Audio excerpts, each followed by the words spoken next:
दौरा आज है। 2 दिन के दौरे पर अखिलेश यादव रवाना होंगे। उमर अब्दुल्ला के शपथ ग्रहण कार्यक्रम में शामिल होंगे अखिलेश यादव। कल उमर अब्दुल्ला जम्मू कश्मीर के मुख्यमंत्री पद की शपथ लेंगे।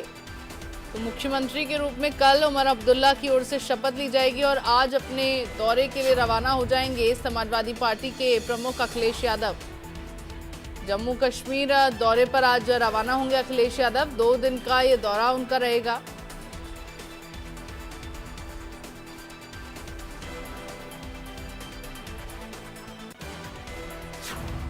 और खबर पर ज्यादा जानकारी के लिए मेरे साथ संवाददाता मोहम्मद शबाब लाइव जुड़ गए हैं।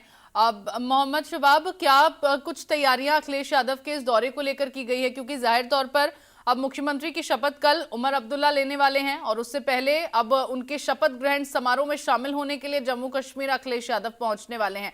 तो क्या तैयारियां इसको लेकर हैं?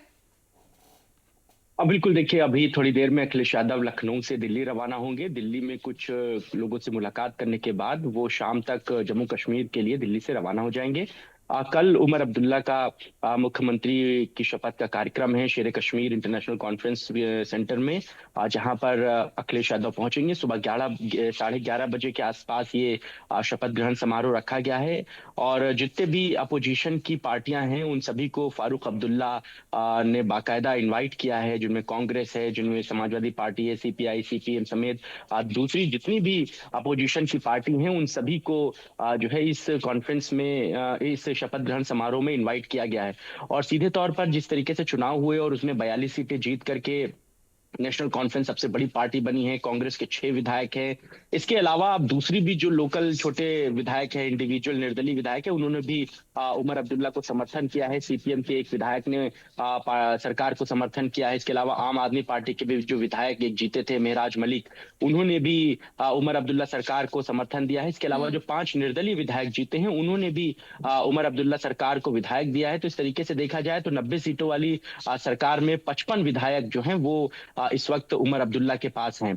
अब दूसरी बात ये भी समझिए कि शपथ ग्रहण समारोह के बहाने जो अपोजिशन की पार्टियां हैं वो यूपीए को संगठित करने की कोशिशें करेंगी, यूपीए को इकट्ठा करने की कोशिश करेंगी और निश्चित तौर पर बीजेपी को अपना दम दिखाने का प्रयास करेंगी। क्योंकि आज देखिए मुमकिन उम्मीद है 3:30 बजे के आसपास महाराष्ट्र और झारखंड में चुनाव की तारीखों का ऐलान हो जाएगा।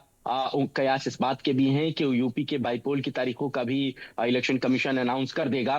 3:30 बजे आज प्रेस कॉन्फ्रेंस इलेक्शन कमीशन ने बुलाई है। तो ऐसे में महाराष्ट्र और झारखंड में यूपीए को एक साथ चुनाव लड़ना है, इंडिया गठबंधन को एक साथ चुनाव लड़ना है। तो ऐसे में इंडिया गठबंधन के सभी नेताओं का एक मंच पर पहुंचना कई तरीके के सियासी संकेत देता है। उमर अब्दुल्ला के मुख्यमंत्री पद की शपथ ग्रहण तो एक बहाना है और साफ तौर से इन लोगों को अपनी ताकत दिखाना है।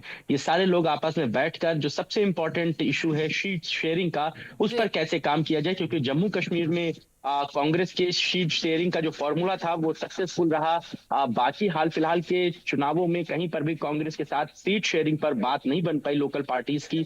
तो ऐसे में रीजनल पार्टीज के साथ कांग्रेस के बड़े नेता मौजूद रहेंगे, वो बातचीत करेंगे। मुमकिन उम्मीद है राहुल गांधी भी इस शपथ ग्रहण समारोह में पहुंचेंगे और वहां पर आगे के चुनावों को लेकर के भी रूपरेखा बनेगी।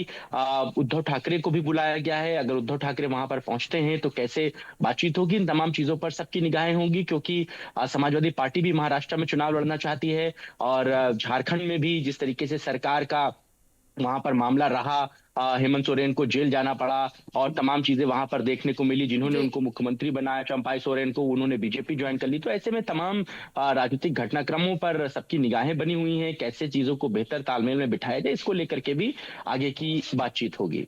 जी चलिए ठीक है शबाब, नजर इस पर आप अपनी बनाए रखिएगा। बहुत शुक्रिया फिलहाल के लिए। खबरों में आगे बढ़ते हैं।